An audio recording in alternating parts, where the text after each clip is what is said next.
दिल्ली के प्रगति मैदान के पास एक अंडरपास बनाया जाता है जिसकी दूरी होती है 1.3 किलोमीटर की। इस अंडरपास को तब बनाया जाता है जब भारत में G20 हो रहा था उस वक्त। अब इसकी जो लागत थी वो थी 777 करोड़ रुपए। अगर आप दिल्ली के सेंट्रल दिल्ली में जाते होगे तो आप इस अंडरपास से जरूर गुजरते होगे दोस्तों। अभी इस 777 करोड़ रुपए लगे हुए अंडरपास की हालत बहुत ही खराब बताई जा रही है। पीडब्ल्यू डिपार्टमेंट को ये जानकारी मिलती है कि इसकी डिजाइन में ही दिक्कत है। जब पीडब्ल्यू ने इसे रिपेयर किया तो उनके ऑडिट में ये पता चलता है कि अब इसे रिपेयर नहीं किया जा सकता, इसे रिकंस्ट्रक्ट करना पड़ेगा, यानी कि फिर से बनाना पड़ेगा। यानी कि 777 करोड़ रुपए पानी में चले गए, आप ये मान सकते हैं। आपकी जानकारी के लिए बता दें कि 19 जून 2022 को इसका इनॉग्रेशन खुद प्रधानमंत्री नरेंद्र मोदी जी ने किया था। अब इसको बनाने वाली जो कंपनी थी वो कोई छोटी मोटी कंपनी नहीं है।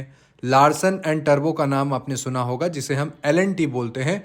उन्होंने इस अंडरपास को तैयार किया था। अब लार्सन एंड टर्बो यानी L&T बोल रही है कि इसे फिर से रिकंस्ट्रक्ट करना पड़ेगा, ये रिपेयर नहीं हो सकता है। अब मुझे समझ में नहीं आता है कि जब L&T इस अंडरपास को बना रही थी तो क्या उनके समझ में नहीं आया था कि इस अंडरपास को कैसे बनाना है, क्योंकि L&T कोई नौसिखिया कंपनी नहीं है, ये हमें पता है। उन्होंने बहुत सारा काम किया है और दिल्ली में जो सेंट्रल विस्टा प्रोजेक्ट चल रहा था उसे भी L&T ही कर रही है। अब इस खबर पे L&T का क्या कहना है आप ये भी जान लीजिए दोस्तों।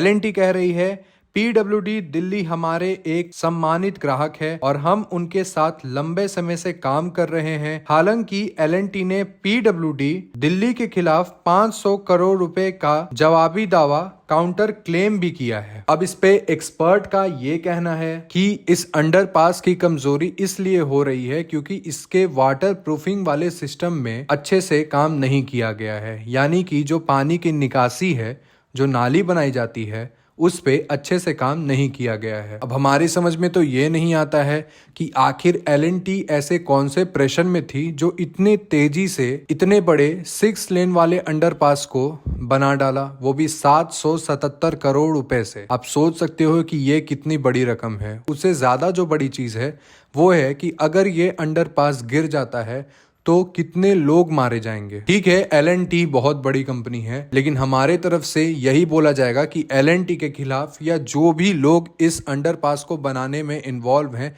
उन सब के खिलाफ सरकार को बड़ी से बड़ी कार्रवाई जरूर करनी चाहिए, क्योंकि ये हजारों लोगों लाखों लोगों के जान का मामला है। आप इसमें कैजुअलिटी नहीं कर सकते हैं। अब इस पे विशेषज्ञ मानते हैं कि किसी भी उचित कदम उठाने से पहले एक मल्टी टीम सुरक्षा ऑडिट का इंतजाम करना चाहिए ताकि वो इसकी बारीक जानकारी जो है वो निकाल सकें। इस अंडरपास के बारे में आपने पहले भी खबर सुना होगा कि इसमें पानी का जल जमाव हो गया था, और इतना तो यार हम सभी को पता है कि अगर एक नॉर्मल रोड पे भी पानी का जल जमाव होता है तो वहां पे रोड खराब होने की संभावना बन जाती है। ऐसे में अगर एक अंडरपास में पानी का जल जमाव बन रहा है तो यहाँ पे ध्यान देने वाली बात यह है कि आखिर बनाते वक्त L&T ने पानी की सही निकासी को क्यों नहीं निकाला, इतनी कैजुअलिटी आखिर उन्होंने क्यों किया। अब इस खबर पे आपका क्या राय है दोस्तों, कमेंट करके हमें जरूर बताइएगा। धन्यवाद।